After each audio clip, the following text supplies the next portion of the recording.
Hello, this is Catherine from Accelerated Reader. Today, I will be reading Skutterskelfe Farm, written by Kelly Taylor, illustrated by Mike Bastin. Before I begin reading, I would like to give a big thanks to the author for sending me this book to read on my channel. In the description below, I have included links where you may find and buy this book. Don't forget to like and subscribe.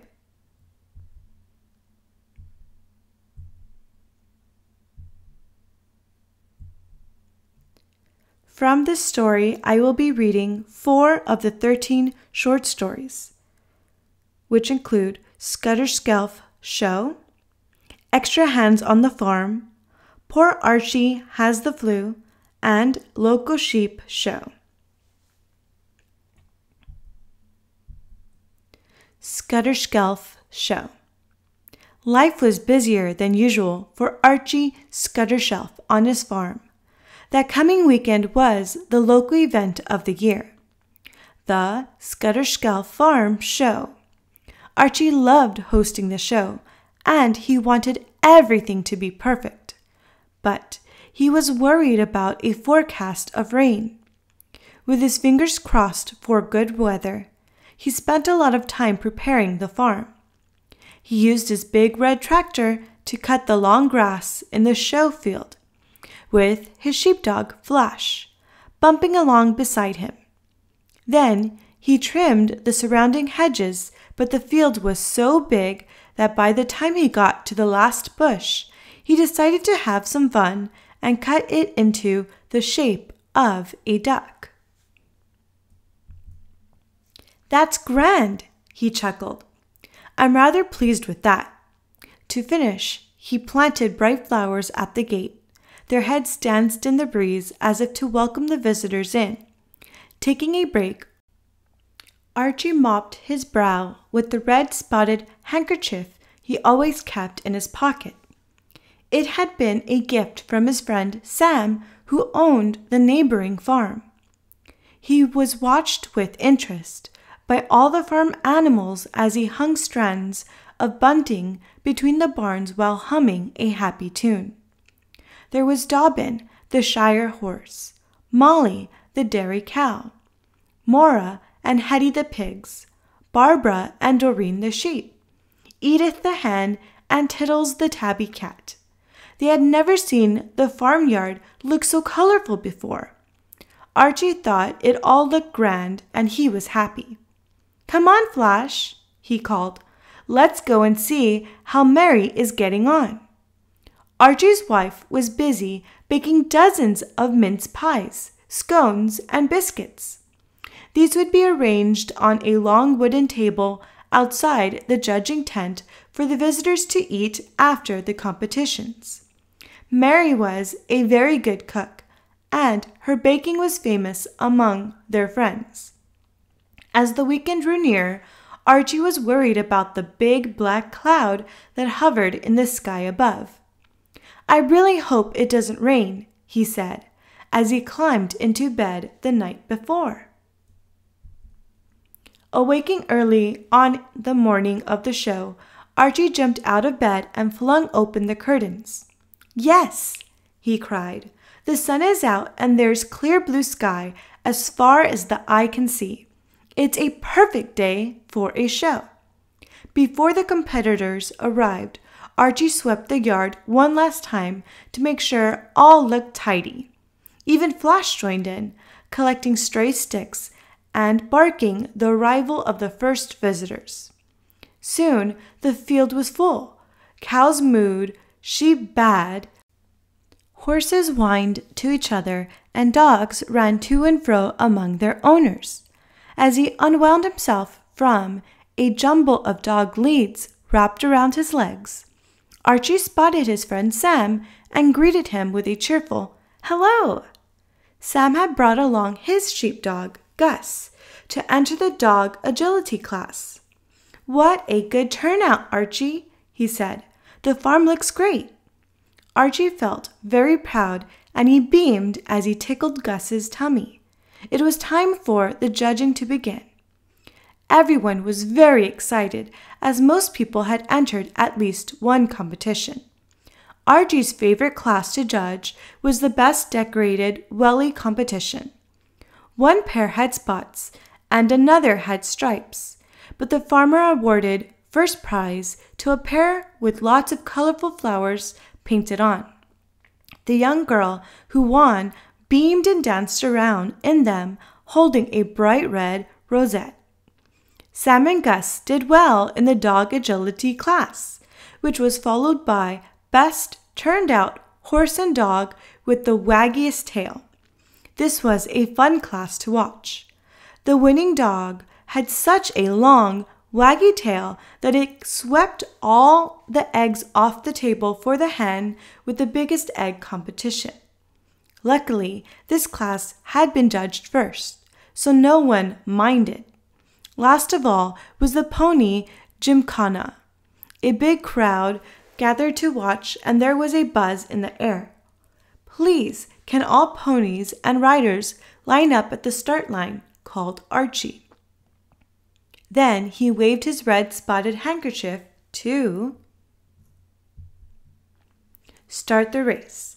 This was very fast, beginning with the rider weaving their pony in and out of poles and ending with dropping a potato in a bucket.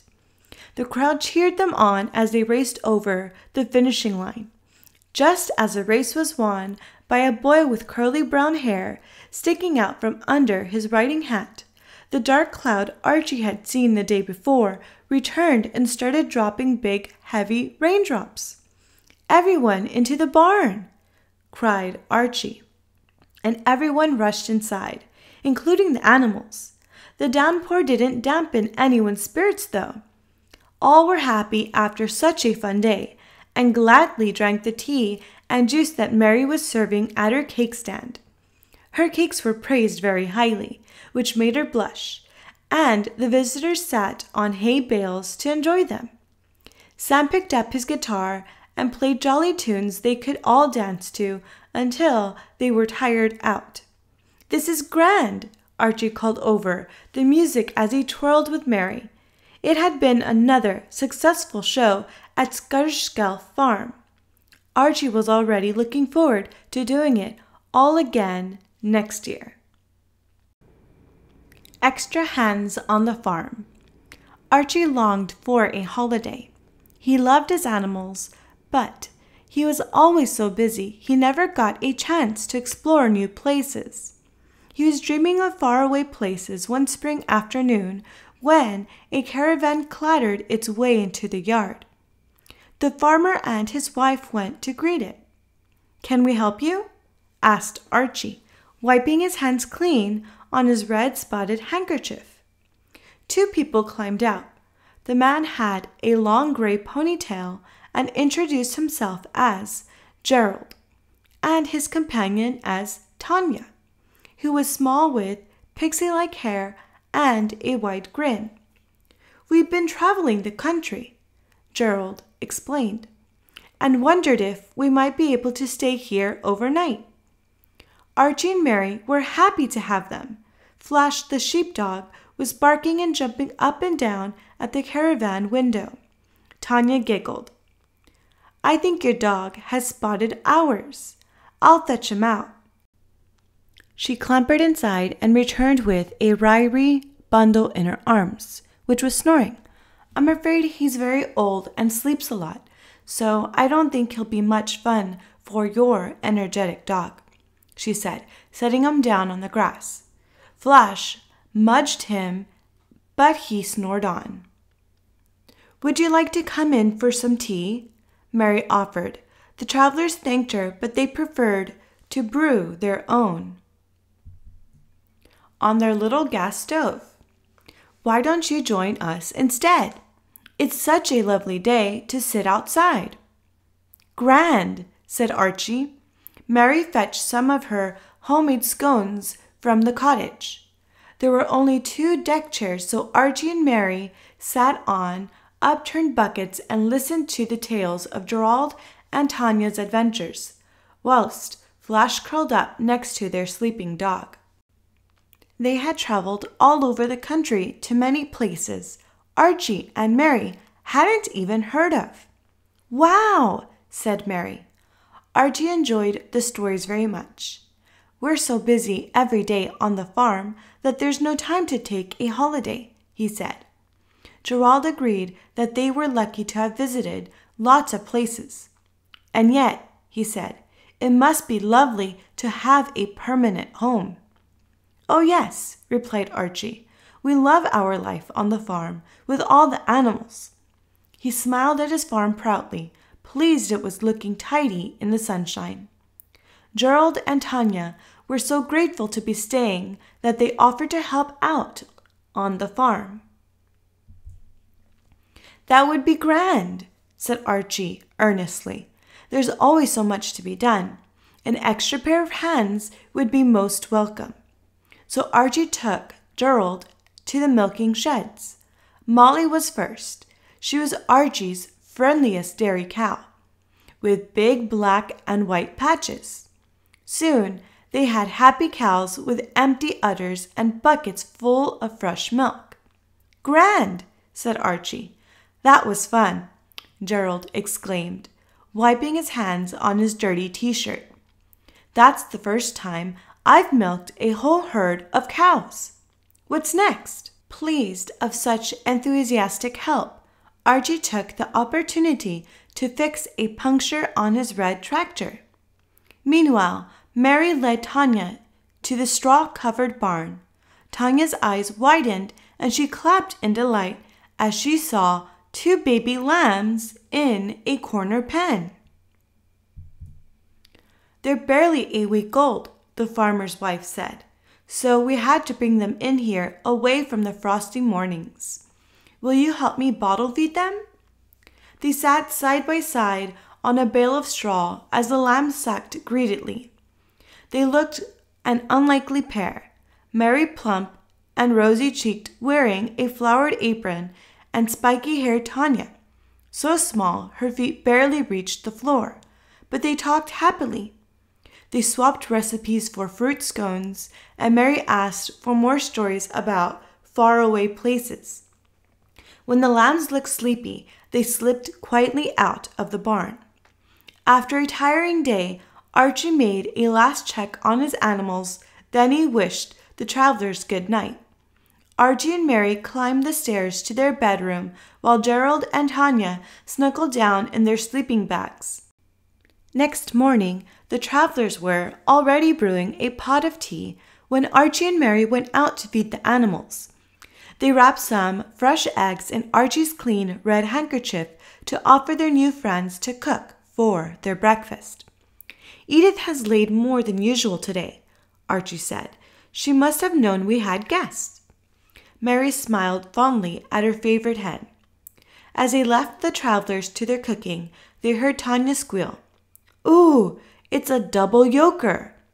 A short time later, Gerald and Tanya were packed up and ready to journey onward with their sleeping dog curled up on the dashboard of their car. "We've had such a wonderful time. Thank you," they said. Archie was pleased.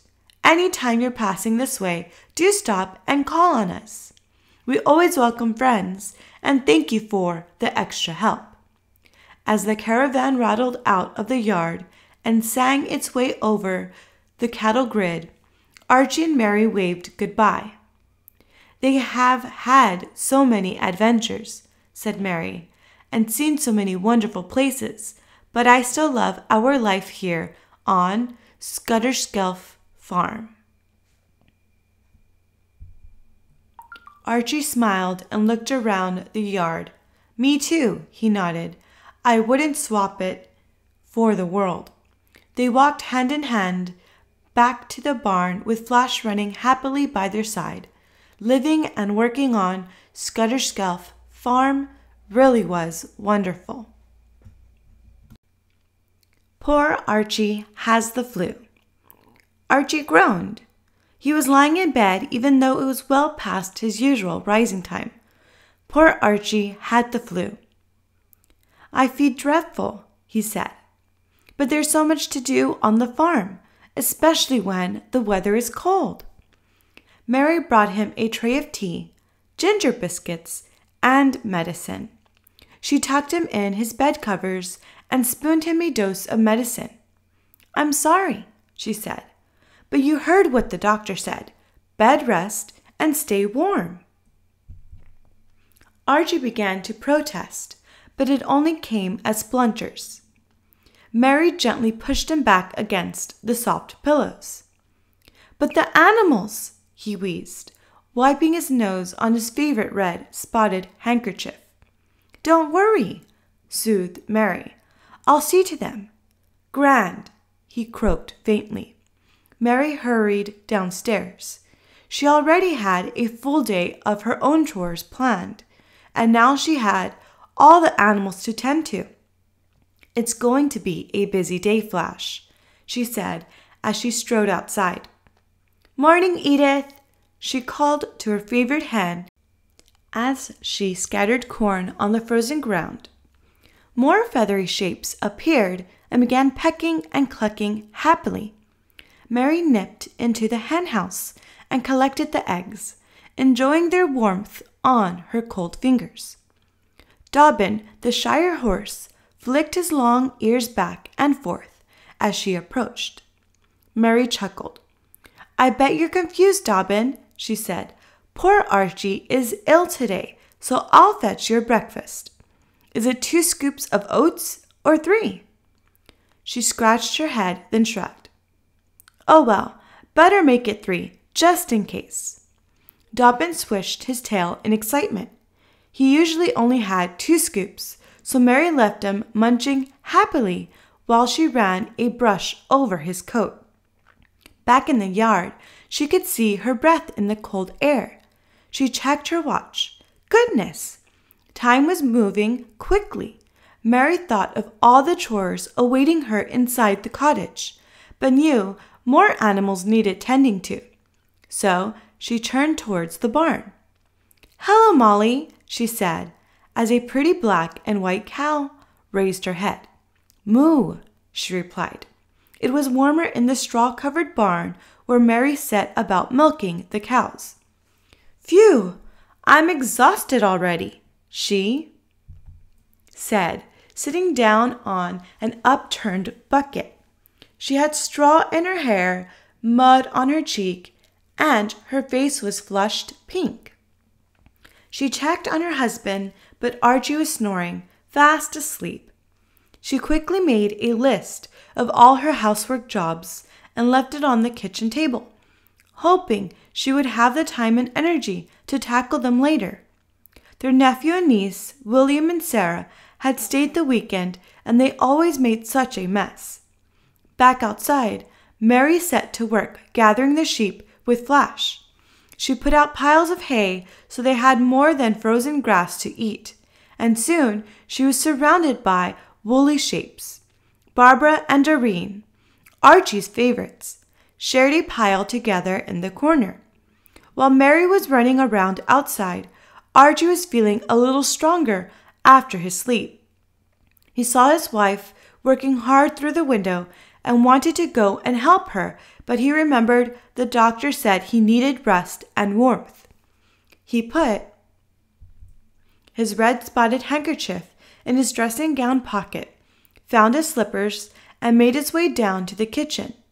It felt strange and empty without Mary there, bustling around and chattering away. On the table, he saw the list of chores Mary had written earlier.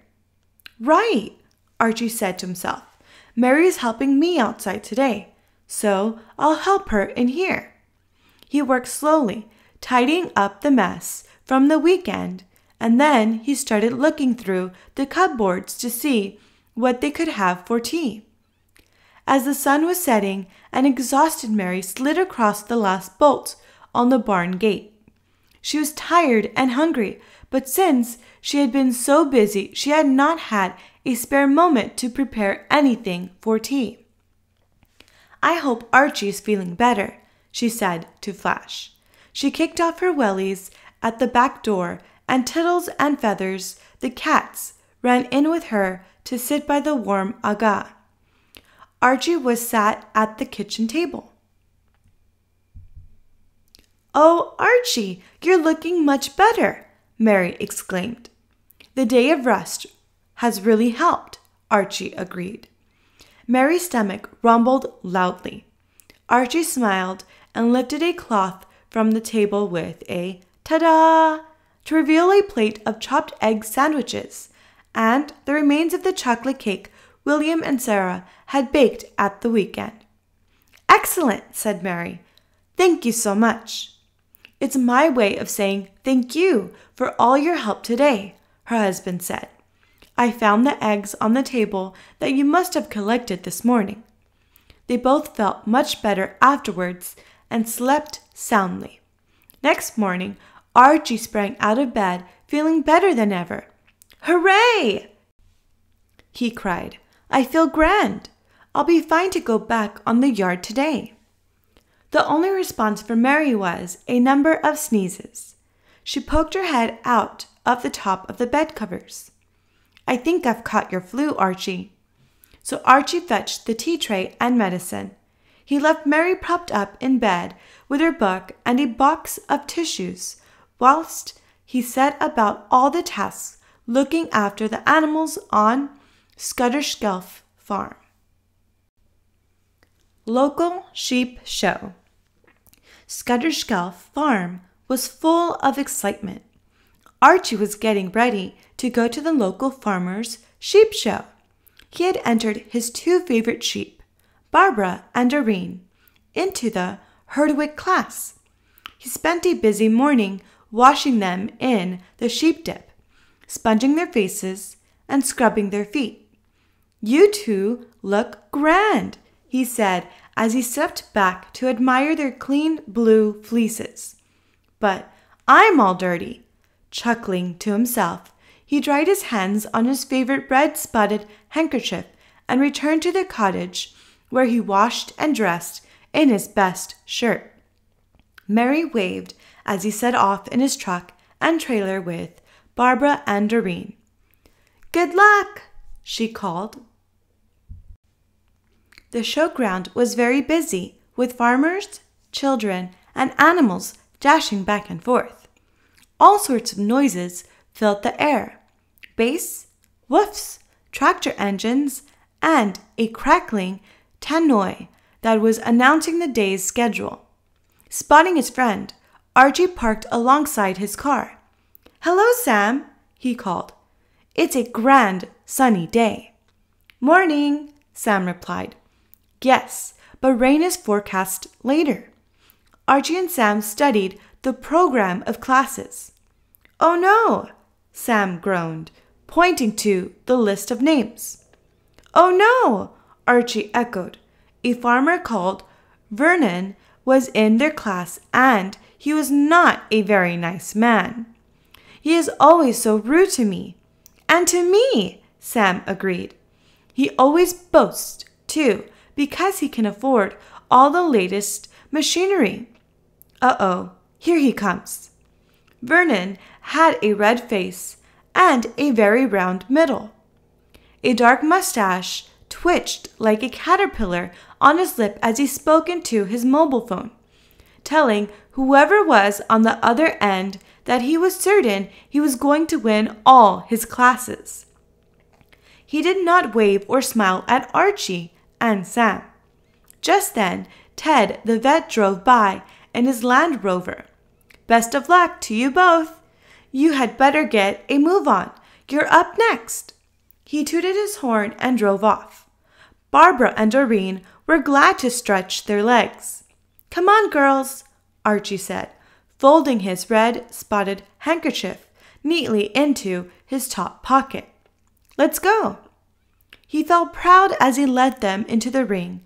They walked quietly next to him, and their blue fleeces looked lovely and soft in the sunlight. Sam and his sheep followed behind. Then another two farmers, with Vernon bringing up the rear. The tannoy system crackled. And now it boomed to the crowd. "We have the Herdwick sheep class, which will be judged by Farmer Jones." Archie's tummy fluttered with nerves. Farmer Jones, tall, thin, and elderly, studied the sheep from the center. "I am pleased to announce," he called, "that the winner of the Herdwick sheep class is Vernon Himes for the lovely shade of blue on his sheep's fleeces." The crowd clapped as Vernon strode forward, chest puffed out. He snatched the red rosette from Farmer Jones and posed for the photographer. "Oh, well, never mind," Archie said as they returned to the trailers and gave Barbara and Doreen a pile of hay to eat. "You did grand. Maybe we'll win next year. You're still the best to me." Archie shivered and pulled on his jacket. "I think this must be the rain coming, Sam," he said, pointing to the dark cloud above. Moments later, large drops fell from the sky and everyone ran for cover. Archie and Sam stood under a large umbrella so they could keep a watch on their sheep. Vernon left his sheep on their own and ran as fast as he could into the refreshment tent. It only lasted for a few minutes, then the sun re-emerged. "Hello again," greeted Ted the vet as everyone came back out into the sunshine. "Hang on," he said, shading his eyes with his hand. "Something's not quite right." "What is it?" asked Archie. "It's Vernon's sheep. They look a bit different to other Herdwick sheep." Sam, Archie, and Ted approached the pen where the winning sheep were being held. "Look!" Archie cried. Just as Vernon came out of the refreshment tent, Vernon went bright red. Everyone around followed Archie's finger and gasped. Vernon's prize Herdwicks were no longer blue. Their fleeces were snowy white. "What's going on?" demanded Farmer Jones. Ted explained what he had noticed and how the sheep had changed color. "Explain yourself," Farmer Jones said sternly to Vernon. Vernon's face went from red to purple and his eyes bulged. "Okay, so I cheated," he spat. "I wanted to win, but my best sheep are not Herdwicks. So I put blue dye on their wool." The people listening shook their heads as Vernon stomped off. "Thank you," Farmer Jones said, shaking his hands with Archie, Sam, and Ted. "We don't want to reward people who cheat. Hopefully he has learned his lesson." That evening, Archie, Mary, and Sam sat around the cottage fire. "It all sounds very eventful," Mary said, "but I am glad Barbara and Doreen were praised. They deserved it, and so do you, Archie. You care for them very well." "Hear, hear," said Sam, raising his mug of cocoa. The end. Thank you for listening. Don't forget to like and subscribe. In the description below, I've included links where you may find and purchase this book.